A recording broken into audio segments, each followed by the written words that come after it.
Hello and welcome back to PowerSlave. Last time we found our first artifact, the Sandals of Exhumed, which allow us to jump real high and far, like up to this ledge.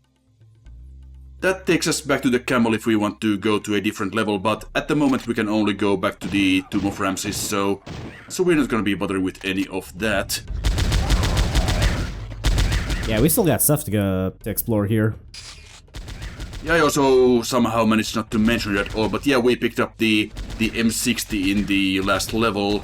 That is kind of our main workhorse weapon of the game. It's not the strongest, but it just has a lot of utility in general. It has decent power and decent rate of fire. Kinda choose through ammo, but ammo is not that hard to come by. I expect no less from a light machine gun. Yeah, now we can actually make that jump. That's pretty impressive. And just get rid of these friends.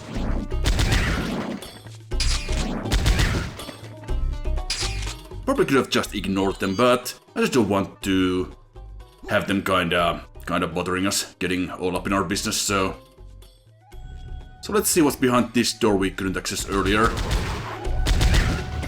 On the Saturn there is only a full ammo pickup here. But in this version, there's our second health ankh. Actually our first one, because we saw one earlier, but this is the first one we actually pick up. Yeah. So now, as soon as we can get past these idiots... Come on, there we go.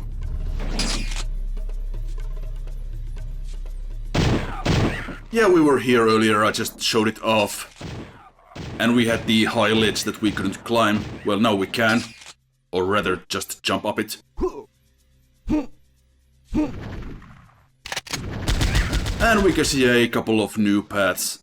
Now we still can't swim really, so... The water is... That's a no-go for us at the moment. But that's a door. So let's see what's behind it. A camel that did not get mauled by the Anubis. Yeah, the camel gets around. I like to think it's always the same camel. Yeah, how many artifacts does the camel have? That's a good question. The camel is the real hero of this game, I think. Yeah, why isn't the camel doing the work? As we can hear, there's a beeping sound here in the map screen, and that means there's a piece of the transmitter in this level. There are 8 transmitter pieces in total, and we have to find all of them to get the good ending. And we'll be doing that. Not gonna lie, I was expecting the level to look visually different from where we just were. I mean, that was just the opening part of the level. I guess that's fair. Which was actually introduced in the PlayStation port. Where this whole map, which... We have these really huge, really tall cliffs here, and it's all like open skies and all that. But on the PlayStation, it's a lot more closed off. It feels almost more like you're in a cave. Ah.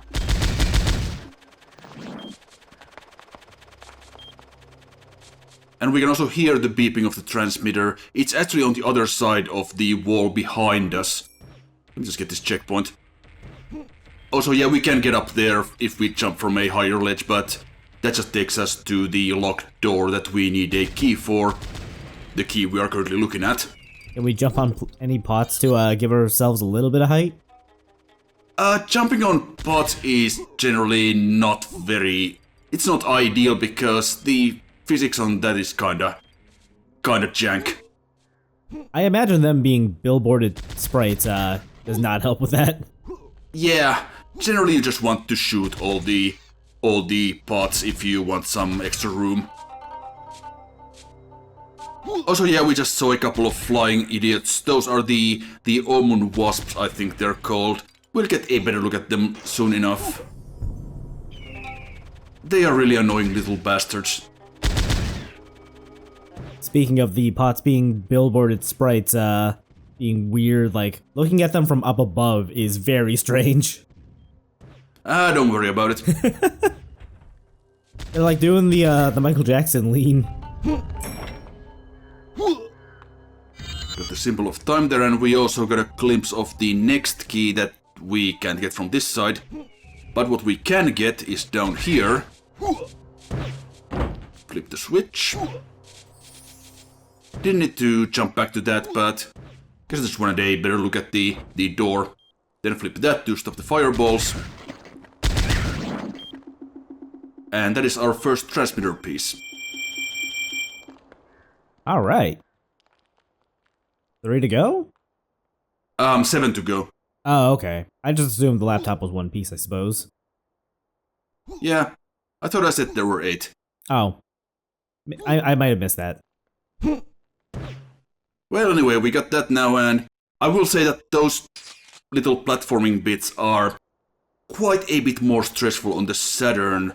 Well, first off, because you don't have checkpoints, but also because the actual controls are more slippery in that. Ooh. And it's quite easy to slide off a platform if you press jump just a little bit too late. That can still happen in this, but not nearly as often. I'm glad they took the opportunity to tighten up the controls. Yeah, this plays way better. But yeah, the Sobek Pass and Sobek Mountain Shrine, I actually re-recorded these levels because I wasn't happy with the first takes.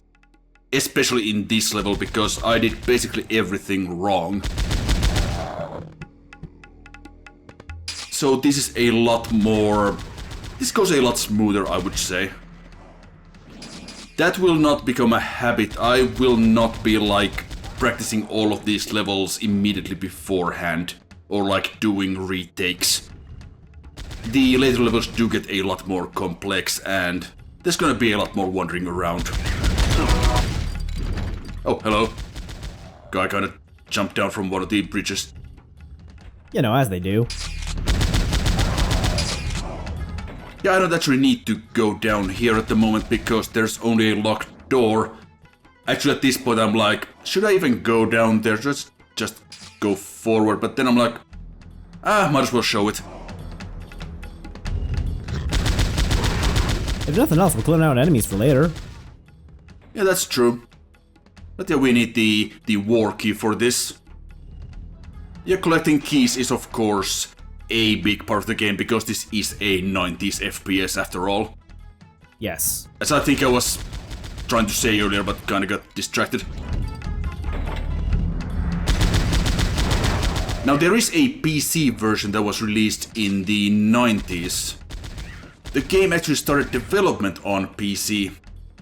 That version uses an early version of the build engine, which was also used in Duke Nukem 3D and Shadow Warrior and all that stuff. But yeah, that. Oh right, yeah, I wanted to show off what happens if you walk into the green force field. That happens. I mean, I expect nothing less. But yeah, this does feel like it would have. Yeah, this does feel like a PC developed FPS. Yeah, the thing is, the PC version is a completely different game. Oh. Because they couldn't get the build engine to work very well on the consoles, so Ezra Griesbach of Lobotomy Software coded this custom 3D engine for the Saturn called the Slave Driver engine. And yeah, the console versions, especially the Saturn version, they are generally considered to be way better than the PC version, which is just a more straightforward, like 90s FPS, without any of the Metroid type stuff. Ah, I see. Which may or may not have affected the sales of the console versions, because, I mean, it has the same name, and you would kinda assume that at the time, the PC version of any FPS would be the best one, right? You would think. I certainly thought that. Yeah, but in this case, the PC version is just kind of a mediocre a mediocre 90s FPS running on the build engine and not even a particularly advanced version of that, so it's lacking like slopes and that sort of thing. And yeah, it doesn't have any of the progression stuff from this, so I can see it still being enjoyable in its own right, but this is the one people actually like for the most part. Yeah, this one actually brought something to the table. Damn it. Yeah, don't get hit by the fireballs. That is generally not good for your health. Neither is fall damage, but... Yeah, we will eventually get something to mitigate that. But yeah, if you get hit by one fireball, it takes off like 60% of your health bar, so... Just one health bar, right? Yeah. So at this point, it's really not recommended to get hit by those. Later on, you can kinda tank a few of them without too much trouble.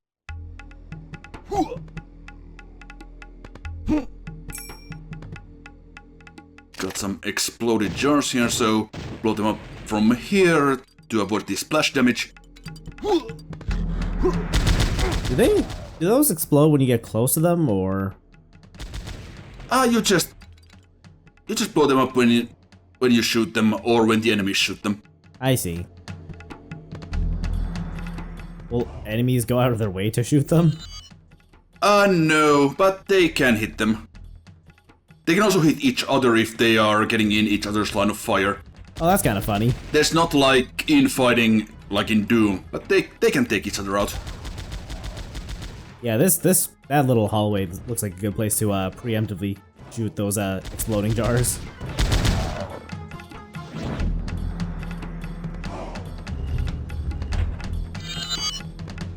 Alright, now we have the door, and do not drop down here because that is the entrance.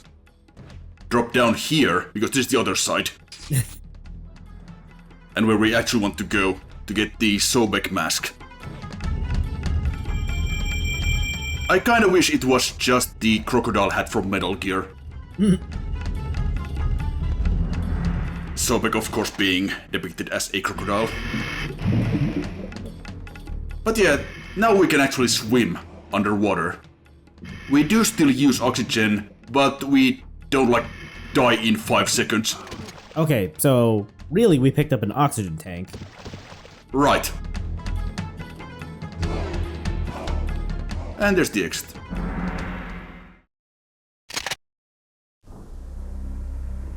You have succeeded in collecting yet another cherished artifact.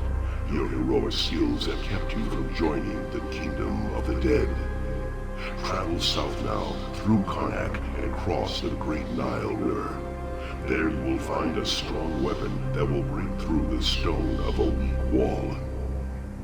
Beware though, for the path that leads beyond will take you to a place where a horrible beast dwells. Well, that sounds promising. Also like the part about being able to destroy weak walls. That is something for later. But for right now, let's just head back to Karnak and use our new Sobek mask, our crocodile hat. Because now we can actually swim through this path.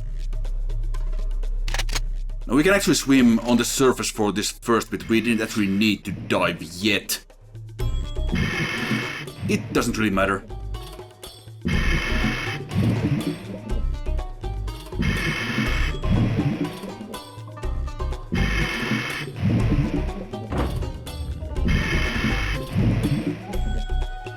Yeah, the oxygen meter...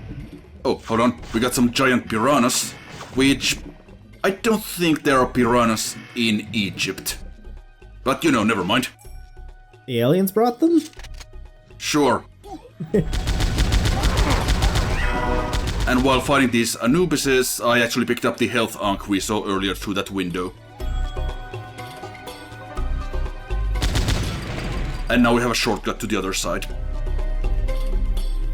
But before we go there, we of course need some way to get through the locked door we saw earlier, so let's just... These doors close way too quickly, I think. Damn it. It's like a modern automatic sliding door. I mean, it does give you a bit of cover, I suppose. Oh dear. That wasn't so bad.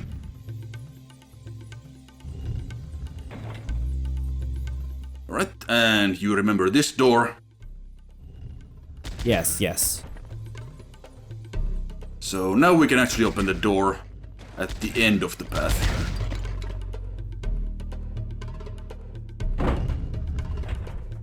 Didn't need to flip that.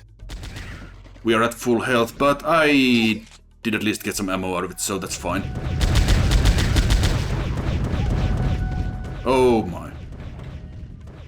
Okay, come on. Go, go, go. Damn it. It's fine, there are health pickups here. Yeah. You can get through that without getting hit, but it's fine.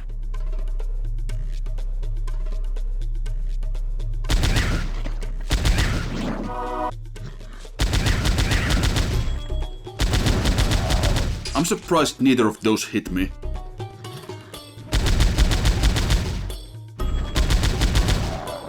I'm also surprised none of those hit me. Because usually it's pretty hard to actually avoid these in narrow hallways. Right. Now here's a waterfall. And of course we know that in video games any self-respecting waterfall has a treasure hidden behind it, and this is not an exception. Is What that I'm trying to do here is... Yeah, go ahead. the map you pulled up? Yeah, there is an auto map that fills in when you explore, and there is also the equivalent of the computer area map, which shows the full map. And if we had the full map, we could actually see that there's like a curved path behind the waterfall. But that is something we can't do anything with right now. We need some way to access it. So that's something for way later. I see. There's nothing important there anyway, but it's just a thing. There's no way to replenish your oxygen underwater, right? Like, you can't just go you can't find an air pocket like in Sonic? Sadly not. It usually isn't a problem.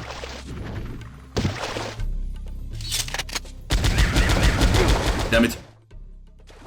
And yeah, when you're on the surface of the water, you can actually use all your weapons. When you're underneath, you can just use the machete. And some other weapons we don't have yet. I see. And next time we will be heading to Amun Mines.